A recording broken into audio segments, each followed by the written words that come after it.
বন্ধুরা আজকেও দেখো নতুন একটা ভিডিও নিয়ে চলে এসেছি। তো আজকেও কিন্তু এই রকম একটা চারকোনা মাপের টুকরো কাপড় আগে থেকেই কেটে নিয়েছি। তো এই টুকরো কাপড়টা দিয়ে কত সুন্দর একটা দামি জিনিস তোমরা বানাতে পারবে সেটা আজকে পুরো ভিডিওতে দেখিয়ে দেব। তো দেখো বন্ধুরা, আজকের ভিডিওটা কিন্তু তোমাদের জন্য ভীষণই উপকারী হবে। তো সবাই কিন্তু মনোযোগ দিয়ে দেখবে। এখানে দেখো আমি মাত্র একটা টুকরো কাপড় চৌকোনা শেপের কেটে নিয়েছি। তো এই মাপেরই আর একটা টুকরোও লাগবে। তো দুটো টুকরো কাপড় তোমরা যে কোনো নর্মাল কাপড় থেকে কেটে নেবে।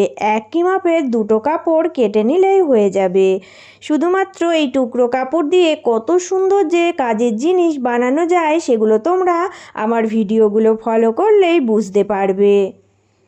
দেখো এখানে কিন্তু আমার আর একটা জিনিস লাগবে। আমি যেহেতু দুটো কাপড় নিয়েছি তাই এটাকে শক্ত করার জন্য দেখো এই জিনিসগুলো নেবে।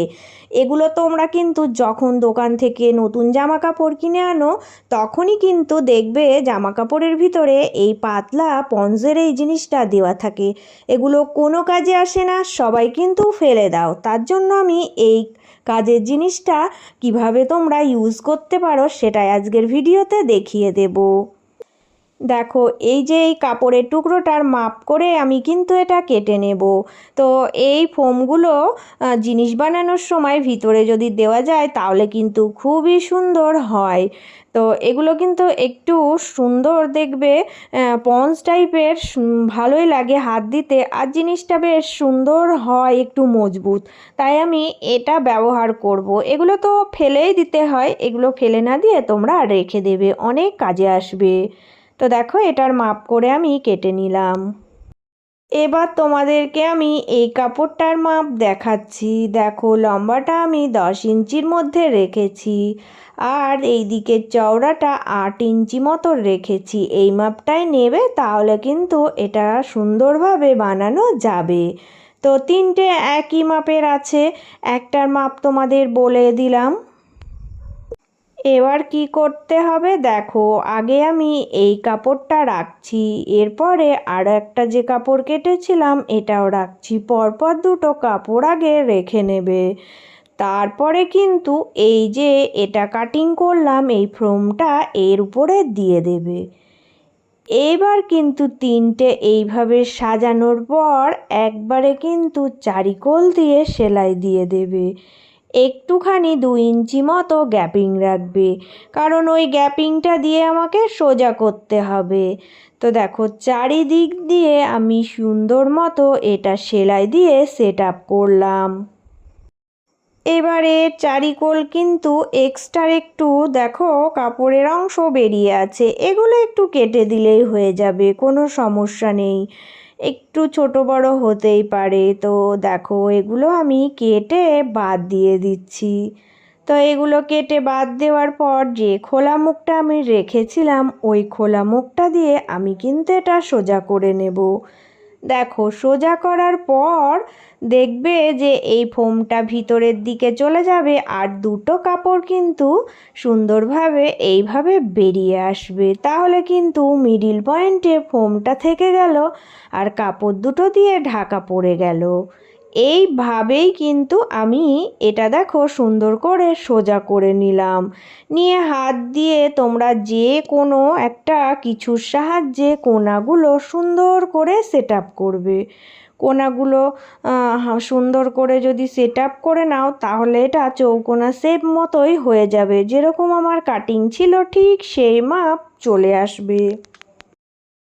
এবার দেখো খোলা মুখটা এখান থেকে আমি এইভাবে ধরবো, ধরে কি করতে হবে না সেলাই দিতে হবে। এখান থেকে আমি আগে সেলাই দিচ্ছি, চারিকোলটা সেলাই দিয়ে নেব। একবার সেলাই দিয়ে নিলে চারিকোলটা সুন্দরভাবে বসে যাবে। তাই আমি এইভাবে করে সেলাইটা দিয়ে রেডি করে নিচ্ছি।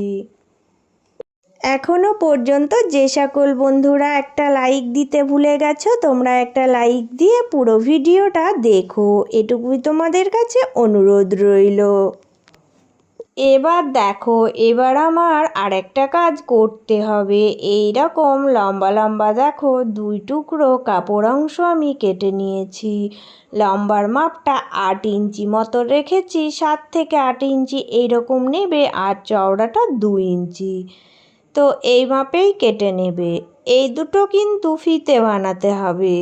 তো ফিতেটা কিভাবে বানাচ্ছি দেখো, এই যে এই দুটো মুখ এইভাবে কিন্তু মুড়ে দিয়ে সেলাই দিলেই হয়ে যাবে। তোমাদের সুবিধা মতো তোমরা দুটো ছোট ছোট করে সরু করে ফিতে বানিয়ে নেবে। একটা দিক সেলাই দিয়ে দিলে আর একটা দিকও সেলাই দিয়ে দেবে, তাহলে ফিতেগুলো একটু সুন্দর মজবুত মতো হয়ে যায়। তো এইভাবে আমি দুটো ফিতে দেখো সুন্দর করে সেলাই করে রেডি করে নিলাম। এবার তোমাদেরকে আমি আসল কাজটা দেখিয়ে দিচ্ছি। দেখো, এই চৌকোনা মাপের কাপড়টা এইভাবে রাখলাম, রেখে এই যে এই কোণা ধরে ভাঁজ দিচ্ছি। কতটা দূরত্ব রাখবে দেখো, এই 4.5 ইঞ্চি মতো এইরকম ধরে ভাঁজ দিয়ে দেবে।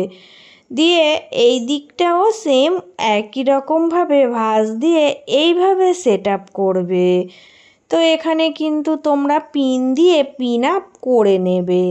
তো এইভাবে দেখো সেট আপ করার পর যে ফিতে দুটো আমি বানিয়েছিলাম, একটা ফিতে এইভাবে এই কোণার কাছে রেখে এটা কিন্তু পিন দিয়ে সেট করে আগে সেট আপ করবে। দুই দিকেই দেখো এইভাবে ফিতেগুলো সেট করে পিন দিয়ে সুন্দর করে তোমরা আটকিয়ে দেবে। এই সাইডটা হয়ে গেলে এই দিকের এই সাইডটাও সুন্দর করে একই রকম পদ্ধতিতে ফিতেটা সেট আপ করে পিন দিয়ে আটকিয়ে দেবে। দুটো দিকই কিন্তু একই রকমভাবে পিন দিয়ে আটকিয়ে নেবে, তাহলে সেলাই করার সময় আর কিন্তু খুলে যাবে না, সুন্দরভাবে সেলাই করতে পারবে। তাই আমি এইভাবে আগে থেকে আটকিয়ে নিলাম। এবার এই যে এই কোণা থেকে এই কোণা এইটুকুই সেলাই দেব, আর কিছু কাজ নেই। শুধুমাত্র দুই দিকে দুটো কোণা ধরে সুন্দর করে সেলাই দিয়ে দেব। তাহলে কিন্তু দেখো দুটো কিন্তু ফিতে আটকিয়ে গেল, আর এই মুখ দুটোও সুন্দরভাবে সেট আপও হয়ে গেল। এবার দেখো কি করতে হবে। তো এবার কিন্তু আমাকে এই রকম কোনাকুনি ভাঁজ দিয়ে একটা লাইন তৈরি করতে হবে। তো দেখো একদমই সহজ একটা কাজ, তোমরা মেপেও নিতে পারো, আর মেপে নেওয়ার দরকারও নেই। এইভাবে কোনাটা একটু ভাঁজ দেবে, দিয়ে সুন্দর করে একটা লাইন টেনে দেবে, তাহলেই হয়ে যাবে। দেখো চারদিকে 4টে কোণায় একটা করে লাইন তৈরি করে দেবে। কত সুন্দরভাবে দেখো লাইনগুলো তৈরি করে নিলাম, আর কত সুন্দর একটা কাজের জিনিস হয়ে যাবে শুধুমাত্র টুকরো কাপড় দিয়ে। তোমরা কিন্তু পুরো ভিডিওটা দেখলেই বুঝতে পারবে। এবার 4টে কোণা ধরে সেলাই দেব। যে সোজা আমি কিন্তু দাগটা টেনে নিয়েছি, ঠিক সেই সোজাই সেলাই দেব। দেখো এখান থেকে এইটুকু সেলাই দেওয়ার পরে সেম দেখো এইটা একটু ঘুরিয়ে নেব, নিয়ে এখান থেকে আবার এই দিকটা সেলাই দিয়ে দেব। এক টানেই কিন্তু হয়ে যাবে। তো এই দিকটা সেলাই করে নেওয়া হয়ে গেলে ওই দিকটাও সেম কিন্তু একই রকমভাবে সেলাই দিয়ে নেব। এই কোণাগুলো সেলাই দিলেই হয়ে যাবে। খুবই সহজ টেকনিকে একটা সুন্দর কাজের জিনিস কিভাবে যে বানানো যায় সেটাই তোমরা বুঝতে পারবে। পুরো ভিডিওটা দেখো যে কত সুন্দর একটা জিনিস নিজেরাই বানিয়ে ফেলতে পারবে। এবার আমি এটা সোজা করে দেখাবো, দেখলে বুঝতে পারবে যে কত সুন্দর একটা জিনিস তৈরি হয়ে গেল। দেখো এটা সোজা করার পর এই রকম লুক চলে এসেছে। তো এবার এখানে আমার কিন্তু আরও একটা কাজ আছে। দেখো এটা সুন্দর করে সোজা করে নিলে একটা কিন্তু চৌকোনা শেপের এইরকম ব্যাগ তৈরি হয়ে যাচ্ছে। কিন্তু এটা দেখো এই যে ভিতরে যে কোণাগুলো ছিল এই কোণাগুলো এইরকমভাবে আছে। তো এগুলো তোমরা কিন্তু এইভাবে রেখে সোজা সেলাই দিয়ে দিতেই পারো, মেশিন দিয়েও দিতে পারো, হাত দিয়েও দিতে পারো। আমি হাত দিয়ে দেখো ছুঁচ সুতো দিয়ে সুন্দর করে এই দিকটা আগে সেলাই দিয়ে নিয়ে তারপরে ওই দিকটা মানে দুটো সাইডই এই কোণাগুলো এইভাবে রেখে সেলাই দেব। তাহলে কিন্তু পুরো কাজ আমার কমপ্লিট। তো পুরনো বন্ধু, তোমাদের জন্য রইল সব সময় অনেক অনেক ভালোবাসা। আর আজকে যারা নতুন এসেছো, আমার ভিডিও প্রথম দেখছো, প্লিজ বন্ধুরা আমার ভিডিওগুলো ভালো লাগলে চ্যানেলটি সাবস্ক্রাইব করে নিয়ে পাশে থাকার অনুরোধ জানাচ্ছি। তোমরা দেখে বুঝতেই পারছো কত সুন্দর একটা বাস্কেট ব্যাগ তৈরি হয়ে গেল। তো এই ব্যাগটা কিন্তু কত কাজে আসবে তোমাদেরকে দেখাচ্ছি। দেখো, তোমরা কিন্তু তোমাদের এই যে ছোটোখাটো জিনিসগুলো যেগুলো নিত্য প্রয়োজনীয় সেই জিনিসগুলো এর ভিতরে রেখে দিতে পারো। এটা কিন্তু ঝুড়ির কাজ করে। তোমরা বাজার থেকে যে ঝুড়িগুলো কেনার দরকার নেই, এইরকম একটা সুন্দর জিনিস বানিয়ে ফেলো, তারপরে তোমাদের প্রয়োজনীয় জিনিসগুলো রেখে দেবে।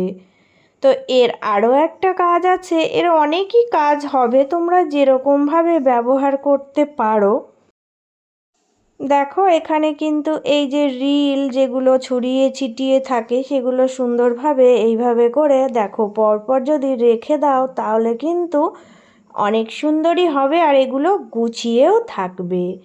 খুবই সুন্দরভাবে এই ব্যাগগুলো ব্যবহার করতে পারবে। কতটা কাজে আসবে তোমরা বলো, নিজেরাই তোমরা কিন্তু নিজেদের কাজের জিনিসগুলো বানাতে পারবে। তাই আজকে আমি তোমাদেরকে এই কাজের জিনিসটা বানানো শিখিয়ে দিলাম। আমার আজকের এই ভিডিওটা তোমাদের কেমন লাগলো বন্ধুরা, সবাই কমেন্ট করে জানিয়ে যেও। চলে আসবো আবারও অন্য কোনো একটা নতুন ভিডিওর সাথে। সবাই ভালো থেকো, সুস্থ থেকো।